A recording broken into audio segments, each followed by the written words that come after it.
या रञ्जनशलाकया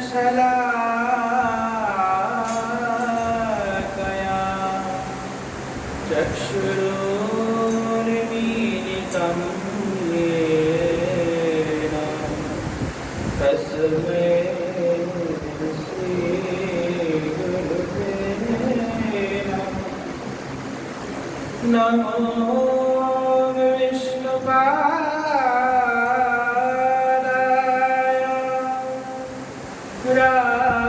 राधिकाय प्रियात्मने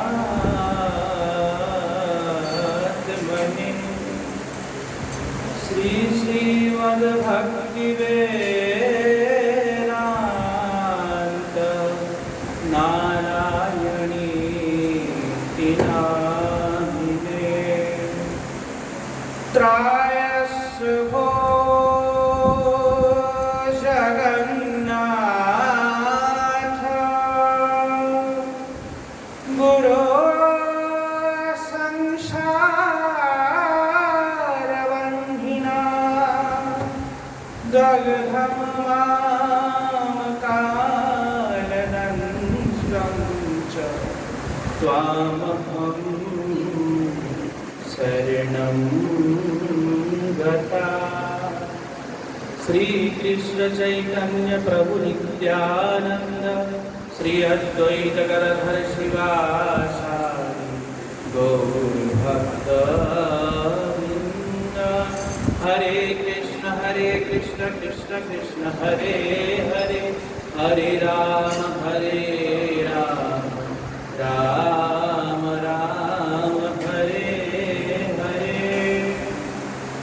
मैं सर्वप्रथम मेरे परम आराध्य गुरुपाद पद्म, परम आराध्य मित्रेटा वरिष्ठम विष्णुपाद अष्टकलशत श्री श्रीमद्भक्ति वेदांत नारायण गोस्वामी महाराज के चरण कमल में मैं अनंत अनंत कोटि दंडवत व्यापन करता हूँ तथा मेरे संन्यास गुरुदेव मित्रेटा वरिष्ठम विष्णुपाद अष्टकलशत श्री श्रीमद्भक्ति वेदांत मधुसूदन गोस्वामी महाराज के चरणों में मैं अनंत अनंत कोटि दंडवत व्यापन करता हूँ। मंचस्थ आसीन पूज्यपाद भक्ति सर्वस्व गोविंद महाराज एवं पूज्यपाद वेदांत नाथ गोस्वामी महाराज जी, कृष्ण प्रभु, वीरेंद्र प्रभु एवं नरसिंह महाराज जी सबके चरणों में यथायोगी दंडवत प्रणाम। उपस्थित भक्तगण श्रोतागण सबके चरणों में मेरा यथायोगी प्रणाम। वैसे तो मैं श्रील रूप गोस्वामी महाराज के विषय में कुछ जानता नहीं, पर पूज्यपाद महाराज जी का आदेश था कि कुछ रूप गोस्वामी पाद के विषय में उनके चरणों में श्रद्धा पुष्पांजलि प्रदान करें। तो मैं वैसे तो मैं समझता हूँ कि मैं बहुत अयोग्य व्यक्ति हूँ। हाँ, मैं कहाँ रूप गोस्वामी पाद की चर्चा कर सकता हूँ, और फिर भी वैष्णवों के कृपा प्रसाद से बोलने की चेष्टा करूँगा। शास्त्रों में बताते हैं रूप गोस्वामी पाद कौन थे। श्री रूप मंजरी ख्याता यासीद वृंदावने पुरा साध्या रूपा ख्या गोस्वामी भूत्वा प्रकटतमिया।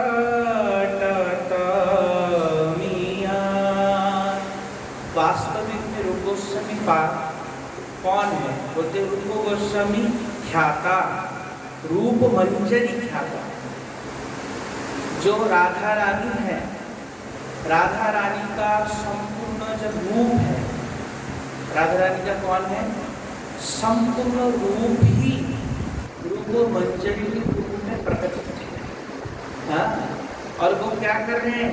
बोलते पूरा ख्याता, मतलब वृंदावन में पहले जो रूप गोस्वामी पाद श्रीमती राधा रानी के रूप मंजरी रह चुकी हैं, वही रूप गोस्वामी के रूप मंजरी आज इस कलियुग में क्या बन के आए हैं?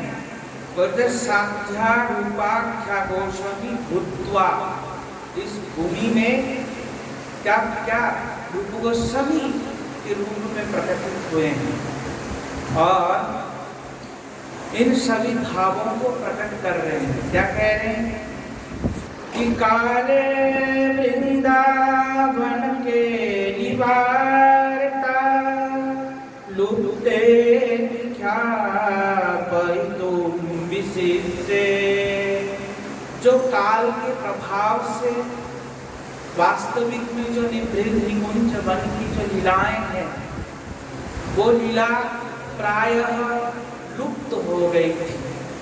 जो राधा कृष्ण की वार्ता है, विशेष वार्ता, वो वार्ता इस धरातल में प्रायः लुप्त हो गई, पर श्रील रूप गोस्वामी पाद वही वार्ताओं को व्याख्या किया।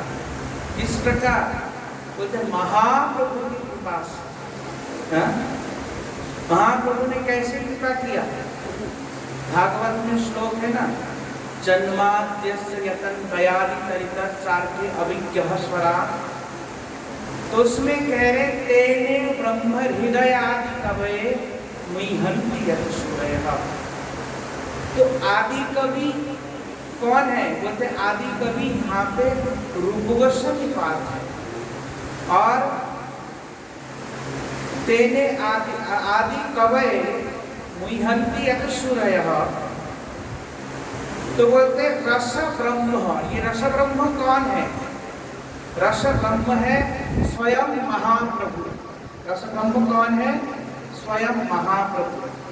तो महाप्रभु रस ब्रह्म, वही रस ब्रह्म ही महाप्रभु रूप गोस्वामी पाद के हृदय में वो रस तत्व को प्रदान। कौन सा रस तत्व? बोलते जो राधा कृष्ण के विशेष रस वार्ता, उन रस वार्ताओं को प्रदान किया रूप गोस्वामी के हृदय में। तो रूप गोस्वामी पाद कौन है? बोलते आदि कवि। ये कौन है? आदि कवि। क्यों आदि कवि है?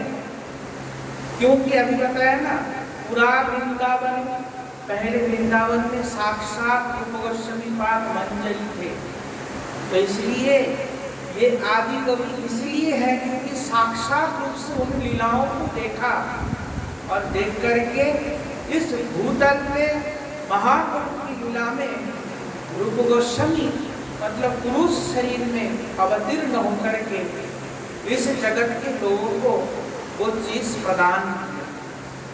आज हम लोग देखते हैं सभी संप्रदाय में या अन्य अन्य कथाकार भी कथा कर रहे हैं, जो राधा कृष्ण की लीलाओं को बोल रहे हैं, तो वो रूप गोस्वामी पाद से, रूप गोस्वामी पाद के ग्रंथों को लेकर के, उनमें से देख करके ही बोलते हैं। क्योंकि वास्तविक जो राधा कृष्ण की विशेष वार्ता है, ये विशेष रूप से रूप गोस्वामी पाद नहीं, तो धरती में, धरातल में सभी जीवों को प्रदान किया। इसलिए केवल हम गौड़िया संप्रदाय ही रूप गोस्वामी पाद की ऋणी नहीं है, अपितु समस्त जगत ही रूप गोस्वामी पाद की ऋणी रहेंगे, चिर ऋणी रहेंगे। क्यों?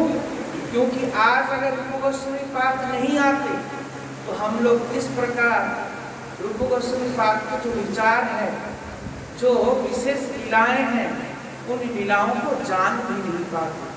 क्योंकि महाप्रभु आने से पहले पूर्व जितने भी आचार्य हैं, वो आचार्य कोई भी राधा कृष्ण की विशेष लीलाओं का वर्णन करने की समर्थ रखते नहीं थे, ना बोलने की हिम्मत करते थे। पर महाप्रभु आकर के ही इस वार्ता को विशेष रूप से प्रकाश करते जगत में, और उनके अनुयायी ही करते हैं। अन्यथा पहले जितने भी संप्रदाय है, वो सभी लोग ऐश्वर्य भक्ति की महिमा का गायन किया। हाँ, क्योंकि महाप्रभु के अलावा इस भक्ति का गायन कोई करते नहीं है और उनके अनुयायी ही करते हैं। तो रूप गोस्वामी पाद सबसे पहले जब जगन्नाथपुरी के लिए जा रहे थे, तो जगन्नाथपुरी के लिए जब जा रहे थे और मन ही मन सोच रहे थे कि मैं देखो राधा कृष्ण की जो लीला है, जो राधा कृष्ण मतलब जो वृंदावन में जो गोपियां हैं, वो गोपियां किस प्रकार द्वारिका गई हैं और द्वारिका में जाकर के किस प्रकार कृष्ण की सेवा किया है, किस प्रकार द्वारिका की महिषियां बनी हैं, ये सब मैं बताऊंगा, वर्णन करूंगा। यह भाव जगन्नाथपुरी के और महाप्रभु से मिलने जा रहे हैं। रास्ते में सत्यभामा पूरे गांव, उसी गांव में जब विश्राम किया तो रूप गोस्वामी पाद को स्वप्न में सत्यभामा देवी आकर के कहती हैं कि देखो तुम ब्रज लीला और पूर्व लीला को एक साथ मत करना, दोनों लीलाओं को अलग अलग करना, क्योंकि वृंदावन के कृष्ण को कभी बाहर नहीं निकालना, ऐसा कहा है।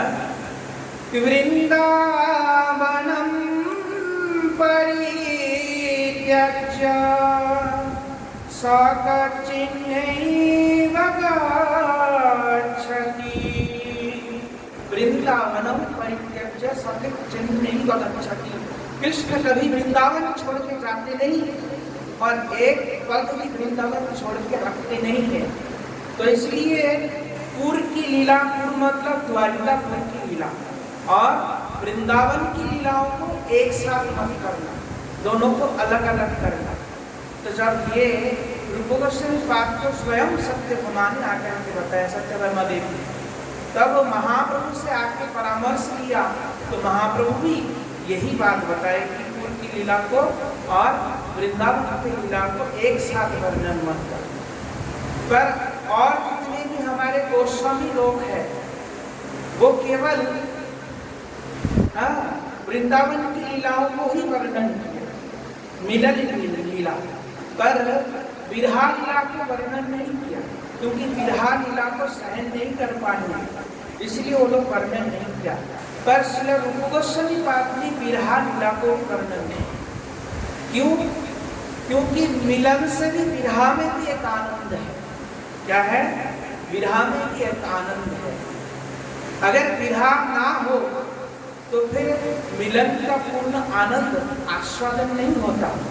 तो इसलिए मिलन की आस्वादन को करने के लिए विरहा भी होना जरूरी होता है। इसलिए रूप गोस्वामी पाद विदग्ध माधव नाटक और ललित माधव नाटक, दोनों नाटकों को वर्णन किया। तो सबसे पहले राय रामानंद प्रभु के पास आकर के बोले, तो राय रामानंद प्रभु के पास आकर जब बोले तो राय रामानंद प्रभु ने कहा, तुम अपने इष्ट देवता का महिमा तो गाओ, देखो तो सही तुम अपने इष्ट देवता का किस प्रकार महिमा गायन करते हो।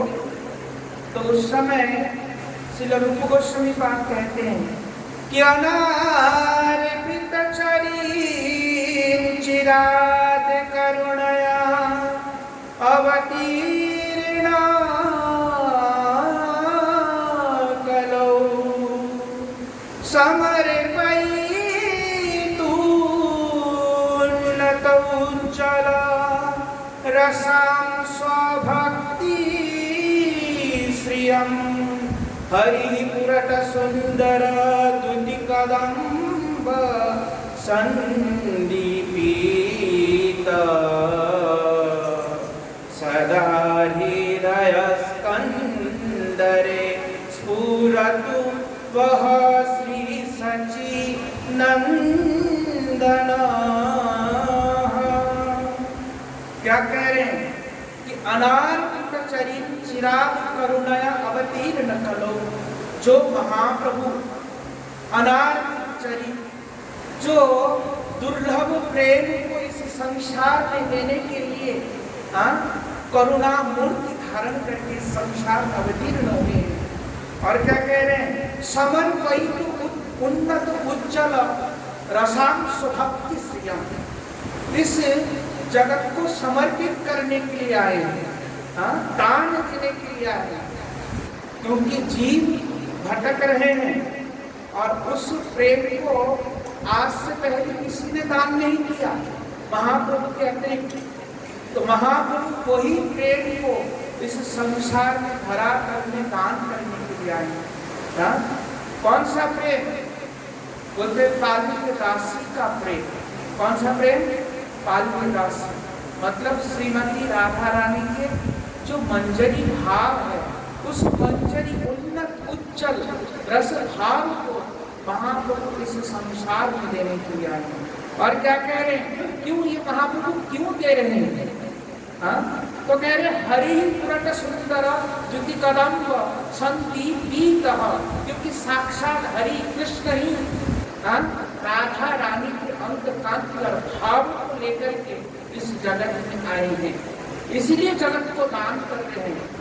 अगर राधा रानी के भाव को लेकर के नहीं आते, स्वयं कृष्ण नहीं दे पाते। इसलिए कह रहे हैं राधा रानी के भाव को लेकर के इस जगत में महाप्रभु अवतीर्ण होकर के जगत के जीवों को इस प्रेम को प्रदान कर रहे हैं। और कैसे प्रदान कर रहे हैं? लुटा रहे हैं, प्रदान कर रहे हैं। और वही जो श्री सचिनंदन है, कह रहे हैं सदा हृदय स्कंदरे स्फुरतु वह श्री सचिनंदन। इसलिए हम सबके हृदय में वही सचिनंदन बोध हरि हमारे हृदय में हमेशा क्या करे? हमेशा ही क्रीड़ा करे, हमेशा ही रहे, ऐसा कह रहे हैं। तो इसलिए कहने की तात्पर्य क्या है? कहने की तात्पर्य कि हम कह तो देते हैं पर वास्तविक में हृदय में उस भाव को अनुभूति नहीं कर पाते हैं। तो इसलिए इन भावों को हृदय में अनुभूति भी करना बहुत आवश्यकता है। उस आत्म तत्व को प्राप्त करने की चाह भी होनी चाहिए। अगर आत्म तत्व को प्राप्त करने की चाह नहीं है, चाह मतलब कैसा होना चाहिए? भूख। भूख कैसा होता है? एक व्यक्ति को भूख लग रहा है, भूख लग रहा है, तड़प रहा है, और तड़प रहा है, रो रहा है। बहुत तेज जब भूख लगेगा तो क्या करेगा? रोएगा नहीं। तो उसी प्रकार आत्म तत्व को भी प्राप्त करने के लिए ऐसे ही रोना पड़ेगा। रोना ही एक ही विकल्प है, अन्यथा कोई विकल्प नहीं है। इसलिए मैं भी सभी वैष्णवों से, मेरे गुरुदेव से प्रार्थना करता हूँ कि ये सब भाव मेरे हृदय में कभी न कभी स्फूर्ति प्राप्त करें। सभी वैष्णव के चरणों में यही प्रार्थना करके वांछा कल्पतरुष कृपा संत पादने वैष्णव नमो नमः।